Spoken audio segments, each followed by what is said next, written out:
Welcome to Backstage Pass with Gail Davis, your invitation into the world of keynote speaking and event planning expertise.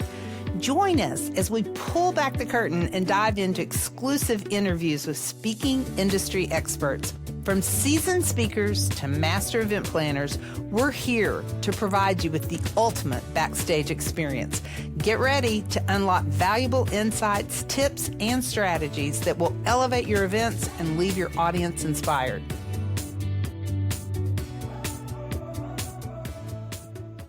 Hello, and welcome back to Backstage Pass. I am your host, Gail Davis, and today we are joined by someone whose story literally captured the attention of the world. You may know him from an Oscar-nominated film, 127 Hours, or from his best-selling memoir, Between a Rock and a Hard Place. But you may not know the why behind his survival story and the deep wisdom that he shares with audiences in the world today. In 2003, Aron Ralston's life changed forever when he found himself trapped by an 800-pound boulder in a remote Utah canyon. For 6 days, he had no water and no way to call for help, and I think basically no hope, until he made an unthinkable decision that saved his life. Since then, Aron has not only returned to his outdoor passions, he has become a devoted father, and he's helped thousands of people see their greatest challenges as turning points. Aron, it's an absolute honor to have you with us today. Welcome. Yeah, thank you. It's a pleasure to be with you, Gail. I appreciate it, especially here as we're just coming through the 22-year anniversary of my entrapment and rescue. That last week was a celebration for the journey that I've been through, and of course in the decades since, all the growth that I've gone through as well. Yeah, 22 years, that's a long time. Why don't we Yeah. go back to that canyon, as you said, 22 years ago, so that would be 2003. You were completely alone. You were pinned by a boulder. There didn't appear to be any way out. Can you take us back to those 6 days and what it was like physically, mentally, spiritually? Take us back to that moment. Yeah, that time, it started obviously with a hike that I was out solo and happened upon a couple of young women who happened to also be in the same canyon as I was for a few hours, and then we parted ways. And a couple hours after that, on Saturday afternoon, April 26th, I dislodged a big rock in the bottom of the canyon as I was climbing down off of it to get to the continuing canyon floor. And as I fell and the rocks falling from my head, that I tried to protect myself and exposed my hands. And of course, then as the rock came crushing down and slammed, stuck between the walls of the canyon, which were only less than 2.5 feet across at that point, and the rock had trapped and pinching and crushing my right hand there against the canyon wall. Uh, I went through all kinds of panic, adrenaline, fear. It was a crisis erupting, and as most of us have been in some kind of a situation where our lives are turned upside down or inside out, and that instantaneous moment that I had to finally get myself to a place where I could stop, to take a few deep breaths, to regulate myself again, and then start to use my higher brain and start trying to problem solve and brainstorm and come up with some options to get out of there, make a plan. I had a knife, which I tried to use for a while to carve through the boulder. I was trying to use the canyoneering gear that I had with me in order to try to lift the rock off of my arm via an improvised pulley system and rope that I was using. All of this failed, of course, and no one was coming along to find me. That I had gone out without having told anyone even what state I was going to, in violation of some pretty basic cardinal rules. And so I was alone and left with the only option to try to use my knife to try to amputate my arm. But I also knew that even with a tourniquet that I devised out of some of my gear, I would never survive the journey 8 to 10 hours to get to definitive medical care. So before even 24 hours had passed there while I was trapped in the bottom of the canyon, I was totally out of options. Cutting my arm off would just be a slow act of suicide, I told myself. At that point, then, and this was one of those turning points, that the boulder actually gave me this incredible gift is I reached into my backpack and I pulled out my camcorder and I began recording messages into that camera lens to my mom, my dad, my sister, all of my loved ones. And I get a little emotional even just thinking about it here, especially again on the anniversary and my it's Mother's Day coming up. My mom's birthday is the day after that. The connection that I had with my family, my loved ones, was what gave me strength and courage and this connection and love to know that I was going to do everything I could to see this through to the end. That's something that's true for all of us. I believe that that connection and love is something so powerful that it can connect us with our ultimate motivation in life. And so whenever those boulders fall, they can bring us blessings that they remind us what's really important to be alive, to have those relationships, to be invested in our passions in our lives. All of this is something that I believe it's not just the silver lining, say, but like really the platinum core of a boulder that you have to put some effort into it to dig into it. But so many more gifts and lessons that would come along from my time there as I remained trapped for, as you said, 6 days. By the end, finally on that last morning, I I reached a point where I understood with this epiphany that you didn't have to try to cut through the bone, Aaron, that you could actually use the boulder. And I was able to then break the bones to get through what was to me that was the crux of it. And then to start working with this little tiny knife. It was only about an inch and a half long. And I felt all of it, but there were no tears because I was in touch with that motivation to get out of there, to get home, to get a hug from my mom, to maybe someday see this little boy that I'd had a vision of that it's like the first half of a deja vu while I was trapped, that he had given me even more strength and courage to keep moving forward, that I was going to get back to that love in my life. And ultimately, I was freed. I stepped out of my grave there and into my life again as I cut through the last piece of skin and it released me. And that euphoric liberation, this ecstasy of being alive. If I could bottle that up and give that to someone. And that's how I know it's like everybody knows the story of the guy that cut his arm off at this point, but that really what my experience was that I was the guy who was smiling when he cut his arm off. And that smile is the choice I believe all of us get to make. That an adversity comes, there's something that yeah, that crisis is in our lives, this ultimate challenge, maybe even a life or death situation. And it's up to us how we choose to respond. That for me, that smile, to take from these gifts that were given to me from the boulder, and to say that this was not going to be the worst thing that's ever happened for me in my life, but rather the best thing that's ever happened for me in my life. You and I have had many conversations about the parallels between Nando Parado, the survivor of the 1972 Hmm. plane crash in the Andes Mountains, and your story. And listening to you talk today, I realize one that comes through so strong, and that is the driving force of love. Hmm. I can't remember if you've been in Nando's audience. I know he's been in yours, but he talks so much about that love and wanting to get home to his father. And so I love that in these two unbelievable stories that were both made into Oscar nominated movies. They're both really based on love. I think that speaks to the universality of it. It's truly what the universe is made of. It's the energy that's so much bigger than us that's inside of us. It's what we are composed of.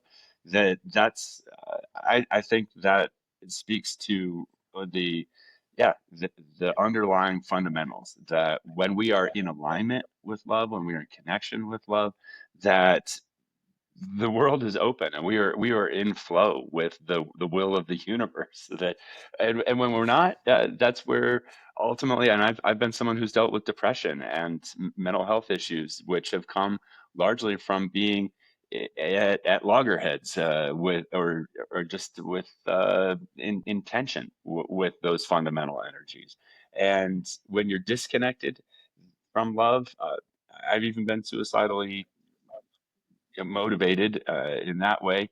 And that's something that I know the power that goes both, in both ways for this along that spectrum. For anyone who's out there that is experiencing some kind of difficult, challenging, like weighted boulder of especially mental health challenges, I encourage you to come back to the connections that are there in your life, to the people who you care about, that care about you, and to remember that that's the thing that is going to bring you through. Uh, I certainly had to consider while I was trapped that I might as well use the knife to cut myself to bleed to death on purpose. And yet again, by looking into that camera, talking to my family and my best friends, all of my loved ones, that was what brought me back to know, no, I'm not going to take action against myself. I'm going to see this through to the end. And that resolve, that's the first step. That's like the base level where we say, I'm in it. I don't know what outcome there's going to be, but I'm going to commit to the process. Of course, there were many other times looking into that camera where I was saying thank you to all of my loved ones for the the time, the energy, the gifts that they had given me as my parents had taken us on family vacations, that I'd learned how to ski with my friends, gone climbing with so many buddies on top of mountains and dancing at concerts and with my sister, that all of this was, again, like, to be grateful, to find those smiles even while I was trapped, that displaced the despair. And when you curate, when you cultivate gratitude in your life, there's only room for either profound gratitude or profound despair in your heart at the same time, and you can push the despair away. It was this incredible, again, gift from the boulder to be able to internalize and integrate that in my life. Is it typical that you would go hiking with the camcorder? Oh, certainly back in Curious about 2000. Yeah, I know. This was back in the early dawn of the digital era. So I was definitely someone along I'm going to say, I guess, the cutting edge in that regard. I mean, now, of course, we've got supercomputers in our pockets that can do everything. And so, uh, yeah, it was something that I carried mostly to document because I was going out and climbing in Colorado. Our highest mountains that we have are 14ers, above 14,000 feet above sea level in the wintertime solo, which was something that no one else had ever done before. And so for me to document my experiences and then to be able to share some of that through photography and videos that I would post on my my very basic website back in this time frame, but that was a way, even when I was at concerts or that I was at gatherings with friends. I was that guy that was like, busting out to yeah, the devices to record and to uh yeah, make what I guess even saw at that time as perhaps a legacy of my life. And so it was fortuitous that I had it because even maybe at equal par with the knife. It was the single most important tool that I had with me in my backpack that day because that was more than the very limited water that I had or the very limited food that I had. It was that video recorder that actually filled me up and that gave me the life force that I needed to have in order to endure for all that time. it is incredible that you did have, as you said, both the knife and the camcorder. So I know you were accustomed to the camcorder and you're just kind of a documenting kind of guy. Was there a moment when you shifted and consciously started making these videos to your loved ones? Yeah, What went that into was the that? I mean, that's so deep. It was, and yet it was the most natural thing in the world. I actually am a little surprised that in the first 24 hours that I was trapped, although it's understandable, I was so focused on sorting through first to compartmentalize the pain response and okay, right, I'm injured, got it, danger, yet to be able to focus on the efforts that I had to get out of there. And so it was 100% of my focus, my attention for that first 24 hours. Then when all those options had failed and I understood I was not going to survive this, I was not going to be able to get myself out. If I did cut my arm off, that I would bleed to death before I got, even probably past the big drop rappel that's farther down in the canyon. There's about a 65-foot, 6-story high rappel down an overhanging cliff that I was not going to see the other side of this entrapment. That was the moment then when I hit this place, and I liken it to standing in my grave. And I would ask you, Gail, what would you do if you were standing in your grave and you had a means to communicate? even if it would be posthumously, of course. But what would you then say, and who would you say it to? And that was just the most natural thing in the world for me to think of the people who were closest to me, the ones that I love the most, my family, my extended family, my best friends, and to say the most important things to them, that I love you, that I'm sorry that I've gotten myself into this, that I, and I'm also to say thank you. That was where to be accountable for my choices. It also gave me a power to make new choices that would ultimately lead me out of there. And that to cultivate that gratitude, as I said, the power of love and gratitude combined together is the most powerful force in the world, in the universe. And that when we tap into that, that is where everything becomes possible. I'm just sitting here like really thinking about this. From the moment your arm was free and you were able to now try to get out of there, it had been 6 days with no food and no water. Obviously, you are losing blood. How long did it take you to stand up and go? I remember in the movie where James Franco portrayed you that you're walking out. I don't know if this is a dramatization or what actually happened, but there's like a family walking into the Yeah. canyon. How long was it? What's that time frame? That seemed to go kind of fast in the movie, and I Yeah, well, because otherwise, watching somebody hike for 7 miles in the sand very slowly, bleeding to death, is doesn't necessarily make for great cinema. But so it was almost 5 hours that I was hiking after amputating my arm, and I had my tourniquet on, and I stuffed my arm into my empty Camelback backpack with the little straps that I slung that to my chest. So I'd done my basic first aid, and then I think critically, before I left that spot with the boulder, I actually got my digital camera out and took a photograph of the rock and the hand and the blood going down the wall. It was good riddance to the hand, trash. It was going to kill me, so just it was hardly a souvenir moment like that for that. But that it was about the boulder, and as I pushed the shutter button, I said thank you to the rock before I left. The gratitude again, that for what that boulder had given me, this understanding of what's important in my life, of what's possible for me in my life, of even what's extraordinary about being alive, like that smile as I was amputating my arm, that that was then this energy that I took with me as I was moving down through the rest of the slot canyon, over the big drop rappel, and then out into a box canyon that was hundreds of feet across and hundreds of feet deep. And that's where I was then hiking for hour after hour, it's mile after mile, step after step, and drop after drop of blood.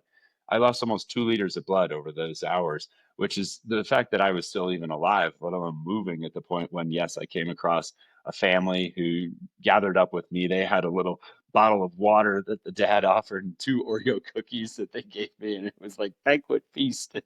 And we hiked for another really only about 20 minutes or so, a half mile.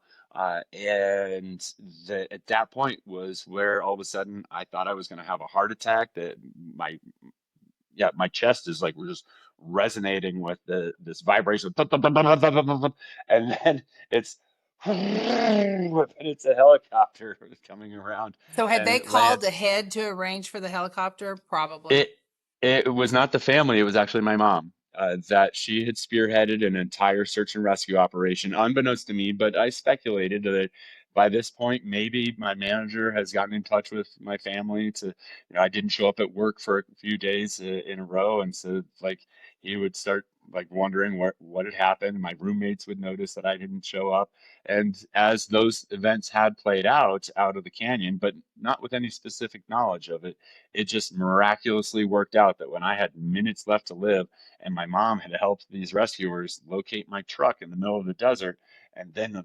rescue helicopter's on its way, and as it has minutes of fuel left in it, that it lands, off we go, and by the time we land at the hospital 15 minutes later, it was on fumes. It couldn't take off again to go to the airport that was like 2 miles away, I believe, in Moab there, to get more fuel. And I of course only had minutes before I would have been dead. So the the miracle of all of this and the involvement of how my mom did what she had to do to get me out of there, I did what I had to do, and how those things intersected in the bottom of that canyon in that exact moment. It it was this divine interaction. And again, rooted in those fundamental energies of love. Who were you when this happened? Yeah, I'm a much younger boy at that point. I was 27 years old. I'm going to 27. turn 50 later this year.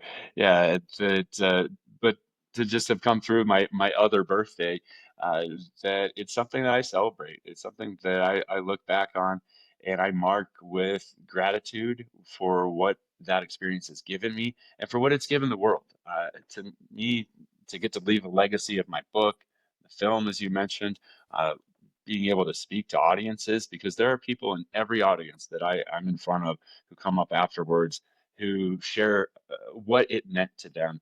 Maybe that they're in a dark place in their life and they needed someone to shine the light to say that it's going to get better, that there will be, that there's some gift that you're experiencing from them, that there's a purpose behind maybe even the trauma that you're going through, because that it's here for you to grow from it. That's my belief, and that it's worked out in my life, even going through divorce, custody battles, the loss of friends to suicide, that it's been with my dad and his death 6 years ago from pancreatic cancer. And yet, in each of those instances, there's been some incredible gift that's come.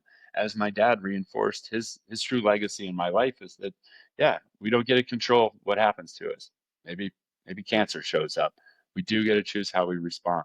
And we responded as a family by having our loved ones come and gather from around the country every week. There would be more visitors that we were able to spend time with his friends from his life, to share stories, to really celebrate what his life had meant, and that was something that was perhaps the ultimate gift, as we had those months together at the end.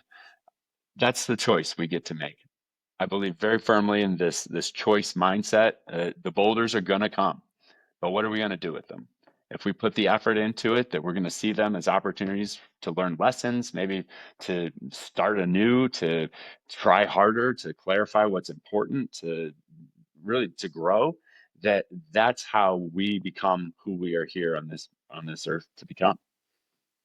I love how your experience, and I'll harken back to Nando one more time and his experience, how it's just like the ultimate change in perspective, and it just forever people who hear your story, read your story, see it on the movie, it does help really put life setbacks in their proper perspective. But with you, I really, really appreciate your vulnerability and your honesty, particularly during this time when mental health it's a topic we get asked about a lot. And you have been Mhm. so open about your divorce, about depression. And I think that's really an instance where your story just keeps on giving to audiences. And like you said, it's been 22 years. In Nando's case, how many years has it been? I can't even do the math. Well over 50 years. Yeah, But 50, these yeah, plus. stories have such a lasting perspective, ability Hmm. to change people's perspective, which I think is great. When you talk about the metaphor of the boulders, and I think there's a part in your keynote where you talk about a mindset shift, and I think Hmm. it's what you've been saying here, but from a real practical standpoint, do you have steps on how people do that? How they take these things that seem impossible and work with their mind to shift to see them in this light of gratitude? I think there's a few tools that I used while I was trapped. I mean, first, when the crisis hit and I stepped through, but I didn't name the acronym that I used, but it's to stop. And that's to stop, take deep breaths, to re-regulate, to think and engage your higher brain function, to go through brainstorming and problem solving processes. O, coming up with options, and then P, deciding on a plan. That STOP was something that's a very simple rubric to shift gears from when you're in this panic, everything seems out of control, that maybe you've lost it, and understandably, like, yeah, that's where I was for almost an hour in that beginning. And then to be able to come back, to For sure. re-regulate, to start making some productive choices. That I also talk about, that accountability, that I think that that's an important tool to own without judgment. It doesn't help to blame and guilt yourself over the actions that you've had and you've taken, but to acknowledge that you have made choices, that you've perhaps taken actions that have created a mess, let's say.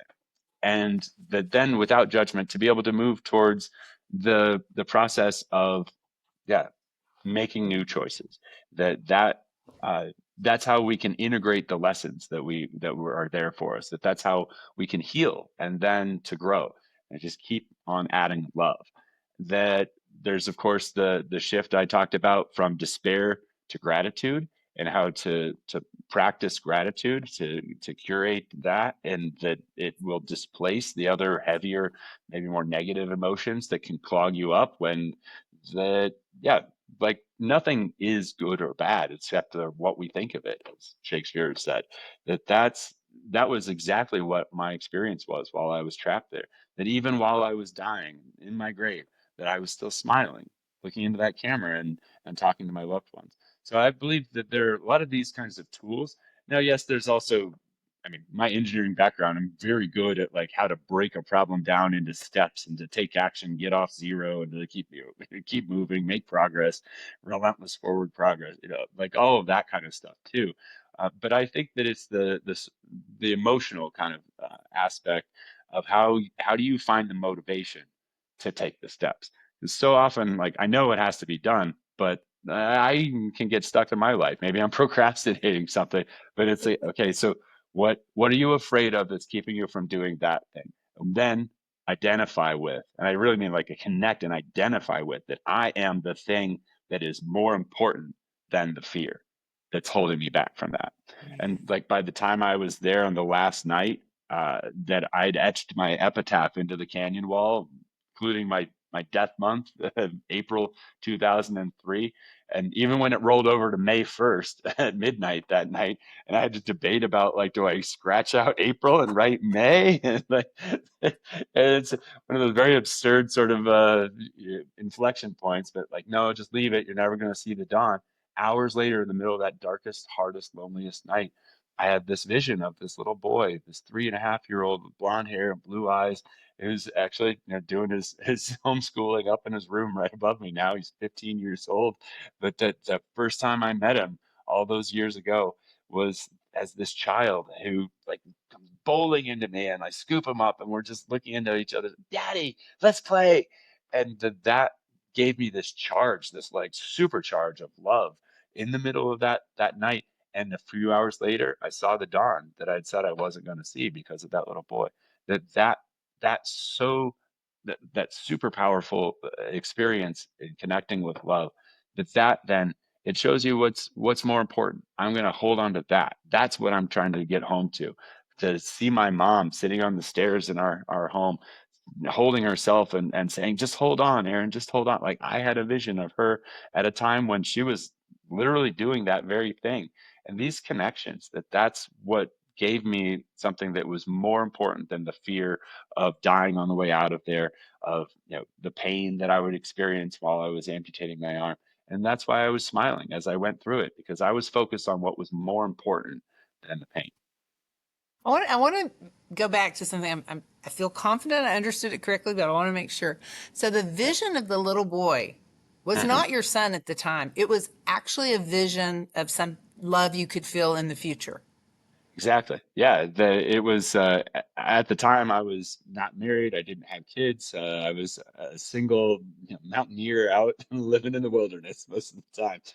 And I did meet his mom in 2008. That we got married. That he was born in 2010, and that he was very much that little boy. But 7 years later, from when I had the vision Wow. until, but there was the moment at the ultrasound where they like ask if you want to know, like they're wanding and like, do you want to know the gender? And I was like, well, you can tell you can tell my wife, but I already know.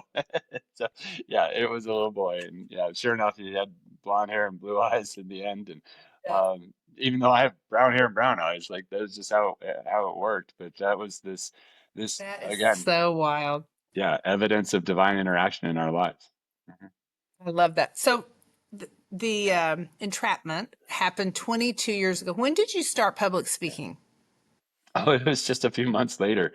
There was a whole of course, whole batch of surgeries and the recovery that I went through, but I was also out doing media appearances and on talk shows and all this, and uh, that I started speaking just 2 months after my amputation, and of course, the first time, very raw.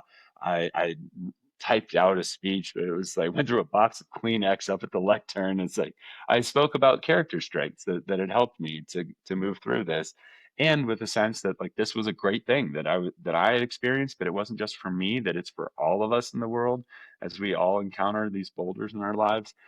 And yet it took time, and certainly has evolved tremendously over the years to where I'm at today, with so much more refinement of the gifts, the clarity that I have around what was given to me and how that can help other people in their lives. And that's our greatest purpose, right? It's that it's not just about what we do for ourselves. How do we help others? Where did you write your book? I worked on that for that entire first year right after the amputation. That within about 3 months after my amputation, I had the outline done. It took about 6 months to work on the manuscript every day, as I found that was the best way, at least a page every day. And so I kept that up. And some days I'd get 8, even 16 pages, but Yeah, sometimes yeah. it was so hard just to get the one. But it came out in 2004, and yeah, then And with then when did the yeah movie the come movie. out? I'm just Yeah, I was gonna say that became the basis for the film, and worked with producers through the mid 2000s, and then once we had Danny Boyle attached, the Oscar-winning director of Slumdog Millionaire, and his whole Oscar-winning team that he brought over from that project, that this was the next thing he wanted to do.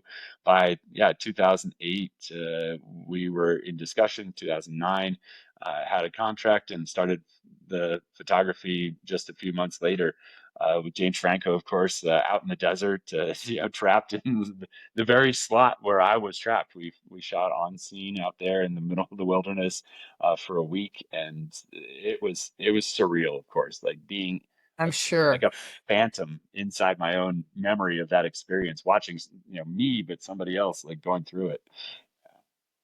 So you were on site during the filming, Hmm. Yeah, and I know consulting and I've met a number of speakers who've had movies made about their life, and yeah, sometimes the actor who portrays them really wants to build a bond and get to know them and what was inside their head. And sometimes they're like, yeah. I just want to make this my own. Sounds like you got to know James Franco and Hmm.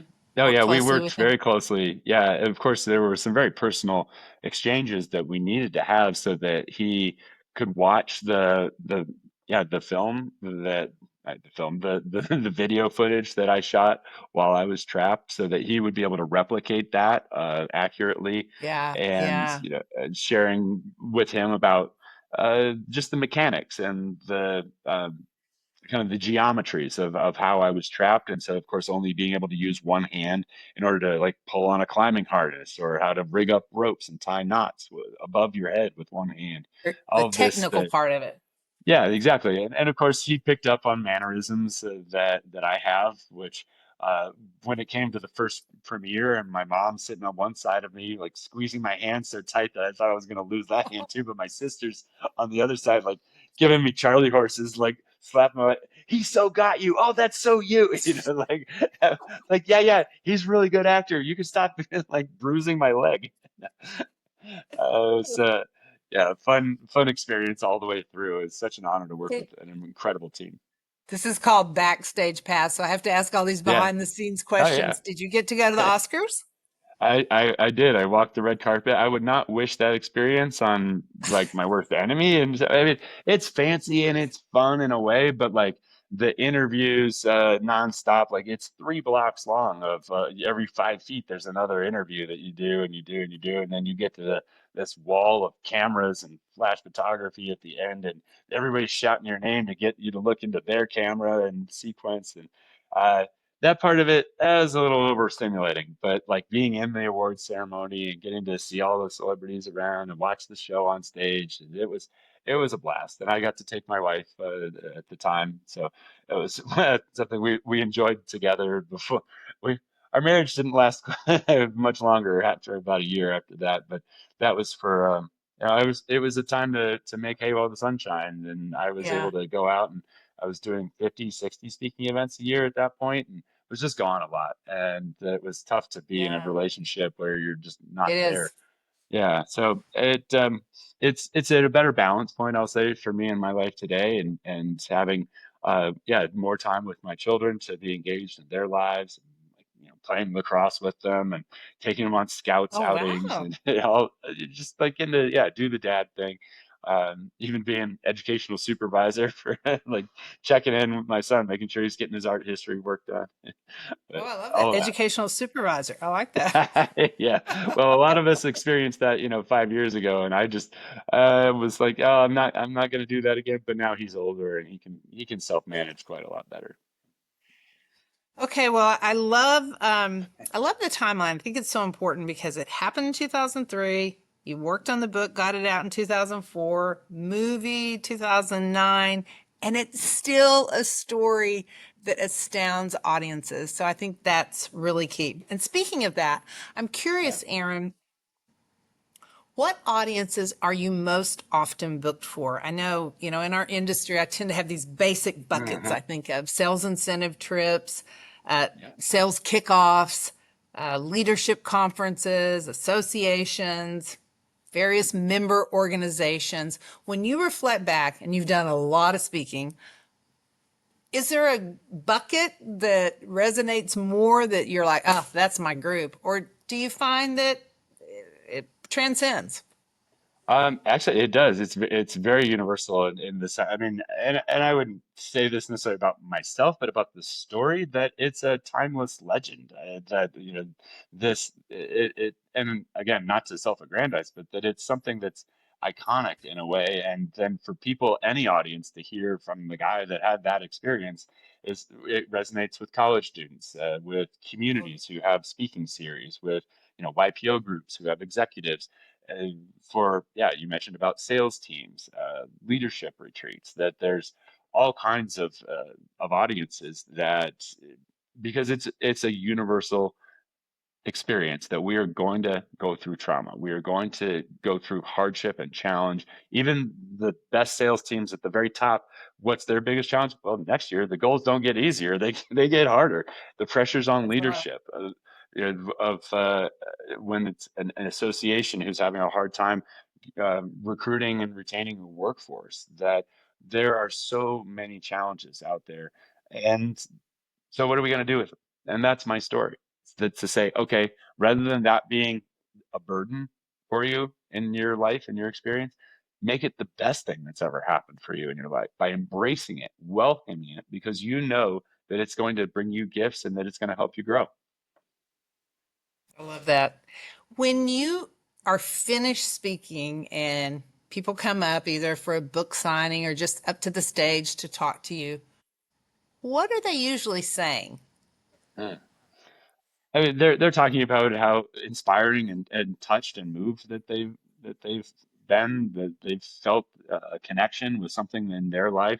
A lot of times, I hear like it felt like you were talking just to me, and that's because, yeah, we all have this thing, a boulder. Like I often ask audiences to think of, in the beginning, like, what are the three things that keep you up at night? And those things, now those are your boulders. Now, by the end of this, I will hopefully give you some encouragement with them, that you might be able to see that those are indeed here as gifts for you, that they come with blessings.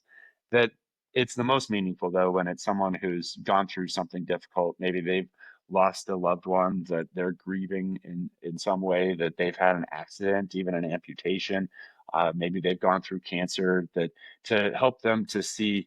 And that's the that's the thing that, like, that touches me so much, is that when someone says, and this whole time I've been down about it, and you helped me to see that it was something good for me in my life, that I can look at it and be grateful that that happened for me. And that's the difference, that our lives aren't happening to us, that they are happening for us. That's that little twist, that maybe we can even have that smile when we're going through one of the hardest times of our life, because we know that this too is part of this grand experience that we get to have while we're here. Well, I think that's a great place to wrap. Yeah. Um, I really thank you, Aron, a lot for your vulnerability and your wisdom. And I love that this story didn't end, with the boulder, but it really began there. Yeah, And I love your generosity and sharing, what your experience has been and creating these metaphors for people so that the story lives on today, 22 years later. Boulders in our path aren't the end. That's what I wrote down. They might wow. just very well be the beginning. Yeah, So I that's love that's that. a great synthesis. Exactly. Yeah, Yeah. it really is. So if you're an event planner out there Mhm. listening, and if your organization is looking for a message, and I think it's a message of courage, clarity, and real world tools to turn adversity into opportunity, Aron Ralston is a speaker that we would love to talk to you about bringing in for that transformation. And contact us, and we'll be happy to make that happen. Aron, it's really been a privilege. I could talk to you all day long. I love your story, and thank you so much for being here. Yeah, thank you for giving me the opportunity to share it. And yeah, to say that I might have left something behind that day, but I didn't lose anything, and I've only gained from this. That's the perspective I want to give to audiences. It's a mic drop moment. Might have left something behind, but I didn't lose anything. Whoo, that's good. Yeah, Thank you, yeah, Aron. yeah. Hey, thank you, Gail.